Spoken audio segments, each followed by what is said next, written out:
Please miss this field goal. Oh, down 10 in the fourth quarter. Dude, if they miss this field goal, I'll be happy.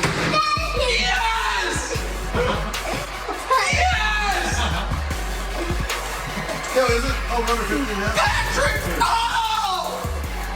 Is the game over? Yes! Our guy Nick was a very happy man after Super Bowl 54. Got another Super Bowl showdown on Sunday. And with that, we say good Friday morning, everyone. Welcome to First Things First. Jenna, Nick, Brandon, and Kevin Wilds. Nick, he did Super Bowl 54. Could you be equally as happy after Super Bowl 55?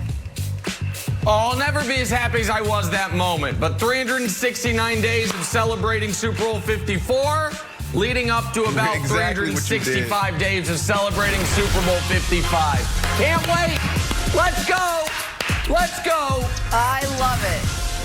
All right, here we go. We got Chiefs. We got Bucks. Tom Brady might have a little something about how happy Nick's going to be come Sunday. The GOAT just 2 days away from a chance to win his 7th Super Bowl in a year, one as a Tampa Bay Buck.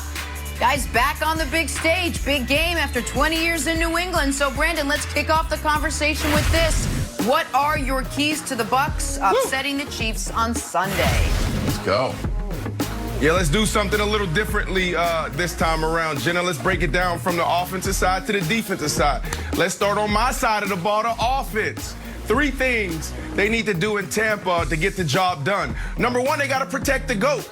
You got Stinnie, who is the weak link. Marpet is a stud. Jensen is nasty and mean. Wirfs, the rookie Tristan Wirfs is having a great rookie year. Phenomenal. They couldn't ask for a better tackle. Attack, aggressive. Kansas City secondary. The last 2 weeks, Spags has been doing everything. Phenomenal job of him dialing it up. Phenomenal job of him just being creative. But you have to attack these guys because you have a Mike Evans, because you have an Antonio Brown, because you have a Gronkowski, because you have a Godwin. Look, that's not what's going to win you the game, because I truly believe point number 3 is it. That's the path. But when you get your matchups, take advantage of it. And the last thing, running backs have to step up big. I want to see at least 10-plus catches from these guys in the backfield. Leonard Fournette, we're talking about breaking tackles. We're talking about 3rd and shorts, red zone run game. And also, like I said, catch the damn ball. Let's go. Those are the 3 things they got to do to get it done on the offensive side. What do you got, Nick and Wilds?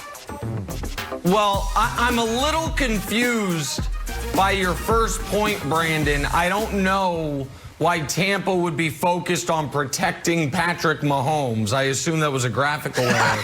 But aside from that, it all makes sense. I said go. I do. Yeah, I know what you said. That's why it was so odd to me. I do think we've talked a lot today, or this week, I should say. We've talked very little today. We just started this week about the Chiefs' injuries on the offensive line. You mentioned that Stinnie, who's a replacement on the offensive line for the Bucks, that's a player that can be had. And the one offensive lineman you didn't mention is their left tackle, Donovan Smith, who I would argue is their 2nd worst offensive lineman behind only Stinnie, because Stinnie's a replacement player. Frank Clark, over the last 2 postseasons, leads the NFL in sacks, leads the NFL in hurries, 2nd in the NFL in pressures. Frank Clark was not very good this regular season, but he's been good already this postseason. He was phenomenal last postseason. I do wonder if Frank Clark can get some advantages on Donovan Smith. And as good as Wirfs has been, and you're right, you keyed on him since they moved up in the draft to get him, I think at number 11, he's been very good. It's also a rookie playing in the Super Bowl. Right. So I do think, Wilds, there's going to be some opportunities to get pressure on Tom Brady, which obviously throws the Bucs' entire offensive game plan askew. And Brandon, we know that we deal with 2 things on this show. We deal with Nick's take integrity and your wide receiver bias. So you're, as a commentator, you're not totally different from as a player. Like, you know what the good plan would be? Throw the ball to wide receiver. Let the wide receivers make a play. But friend of the show, Tyrann Mathieu, is going to come on in the next few weeks And if he brings up this graphic and says like, hey, you thought like aggressively attacking was the plan? So in all seriousness, how do you do both things? How do you worry about Tyron and attack aggressively? Well, you got to understand they're going to have some matchups. Tyron is usually in the box somewhere and playing robber. He's somewhere robbing that in cut, somewhere taking away that slant, somewhere coming down and smacking the running back in the mouth when he's out on the option routes. That's where he's at. We're talking about down the field. That's why you have to protect the GOAT, because if you get an opportunity to take a shot, we're looking at one-on-ones. I also said yesterday their key to their defense has been Thornhill, center fielder. This dude is rangy. He can go from sideline to sideline. So he has his work cut out for him, because you have Antonio Brown, Godwin, and also Mike Evans. Where do you go? If you lean to this side to Mike Evans, you got two guys that can beat you over there. So I'm really excited about this matchup. It's going to be a chess match between Spags and Tom Brady. But I got to go to the defensive side. Is that okay with you guys? Can we play a little defense? Yeah, let's go. All right, here we go. Yeah, let's do it. Pressure without blitzing. That's number one. This D-line is relentless. They can win this game by themselves. You got Sue, you got JPP, and you got Shaq Barrett all playing at an all-time high right now. That's number one. They can get pressure on this quarterback without blitzing, and the key to that is if they do that, now you got your DBs and you got your linebackers that can play more coverage. But Todd Bowles, and this is point number two, has to disguise.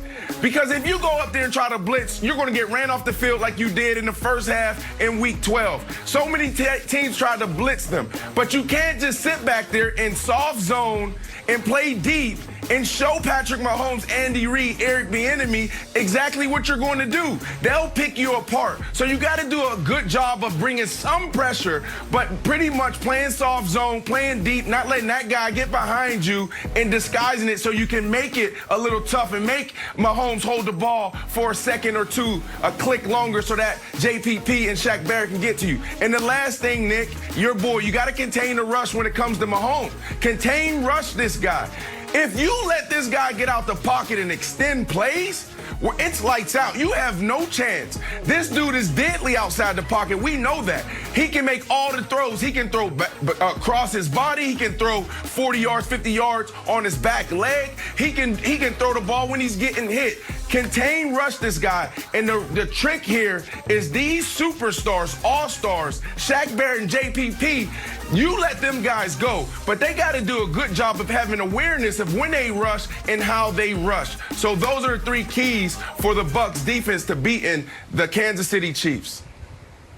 Yeah, unfortunately, those are great keys, but unfortunately, it's impossible.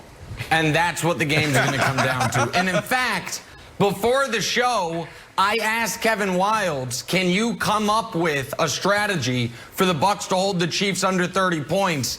And it was so frustrating for him. At the end of it, he went like this to his head, which is why his hair looks the way it does right now. That's actually intentional, America. I don't know what's going on either, Wildes. There you go. Now we're back. Wild. Now we're back to the great Kevin Wildes hair. It's fixed now. I don't know what happened. Your mind got blown by trying to figure out how to slow down the Kansas City Chiefs. Brandon, you left one key off, I think, because we talked about it. But for our audience that wasn't joining us earlier this week, and I think you're going to agree with me, I think everything you said sounds good, but if they don't find a way to turn Mahomes over, they can't do it. They have to either strip sack, tipped ball at the line of scrimmage, into Levante David's waiting arms, something like that. They have to find a way to get Mahomes to turn the ball over. Down with it. Because even if you are holding the Chiefs back for a moment, that avalanche traditionally is coming. So I think they've got to steal possessions if they're actually going to be able to stop the Chiefs' offense, Brandon. Yeah, listen, Nick, I'm being honest with you here, buddy. I'm not just saying this because I want to disagree with you and make some good television, but this could be the first time we see a really frustrated Mahomes and Andy Reid, because you got four guys up front that can get to Mahomes. What that does is makes him hold on to the ball longer. If Todd Bowles and those guys do a great job communicating on the back end and they disguise coverage, these guys up front are going to be relentless. They haven't seen anything like this besides once this year, obviously week 12, and I would say say that they're actually better because you got Ndamukong Suh, who's playing lights out the last couple of weeks. So you can see a frustrated Patrick Mahomes. He's going to get his, but it's going to be tough, man. I'm telling you that. And he's giving people opportunities to come down with those tips and overthrows. You got to have those. Great points. There is one other way the Bucs could pull off the upset. Brady plays lights out. If the Bucs are to do this, will it be because Tom Brady was the MVP? Who takes home the honors on Sunday? To be discussed next. First things first. Nick doesn't buy it.